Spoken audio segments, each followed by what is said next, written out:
इच्छाधारी नागिन बनाम शैतान तांत्रिक। एक समय की बात है, घने जंगलों के बीच बसे एक रहस्यमय गांव में नैना नाम की एक इच्छाधारी नागिन रहती थी।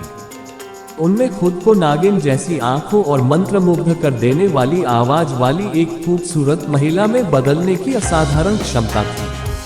नागिन कई वर्षों तक गांव में शांति से रहती थी, अपनी शक्तियों का उपयोग निर्दोषों की रक्षा करने और प्रकृति में सद्भाव बनाए रखने के लिए करती थी। हालांकि जंगलों के बीच में एक भयावह तांत्रिक छिपा हुआ था। वह अपने काले जादू और इच्छाधारी नागिन सहित सभी प्राणियों पर परम शक्ति हासिल करने की इच्छा के लिए कुख्यात था। तांत्रिक को नागिन की क्षमताओं से ईर्ष्या थी और उसका मानना था कि उसे पकड़कर वो उसकी शक्तियों का उपयोग करके दुनिया का सबसे शक्तिशाली जादूगर बन सकता है। एक मनहूस रात, जैसे ही चांद चमक रहा था, नागिन को अपने गांव के पास एक बुरी उपस्थिति का एहसास हुआ।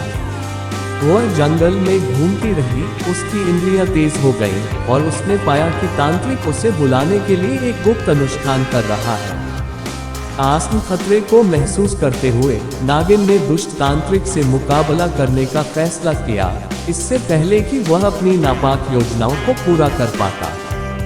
नागिन तांत्रिक की छिपी हुई गुफा में घुस गई, उसकी आंखें दृढ़ संकल्प से चमक रही थी। जैसे ही उसने उसका सामना किया, तांत्रिक की दुष्ट मुस्कुराहट चौड़ी हो गई।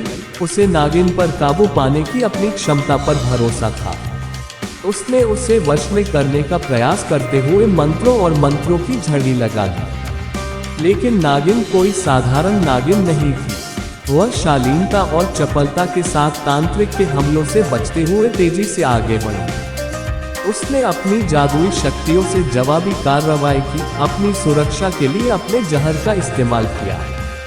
गुफा उनकी भीषण लड़ाई से गूंज उठी, क्योंकि नागिन खुद को और गांव को तांत्रिक के द्वेष से बचाने के लिए लड़ रही थी। जैसे जैसे संघर्ष जारी रहा, नागिन का लचीलापन तांत्रिक के काले जादू पर हावी होने लगा।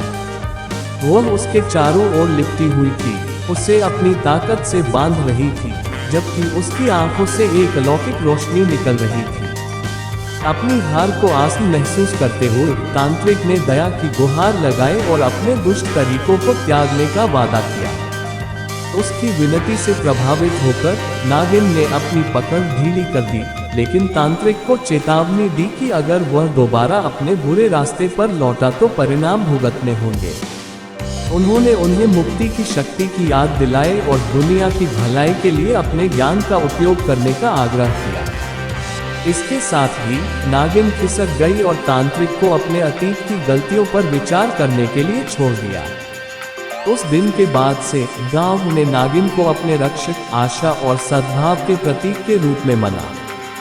इच्छाधारी नागिन के साथ अपनी मुठभेड़ से अभिभूत तांत्रिक ने अपने अंधेरे अतीत का प्रायश्चित करने के लिए, परोपकारी उद्देश्यों के लिए जादू का अध्ययन करने और उसका उपयोग करने के लिए अपना जीवन समर्पित कर दिया।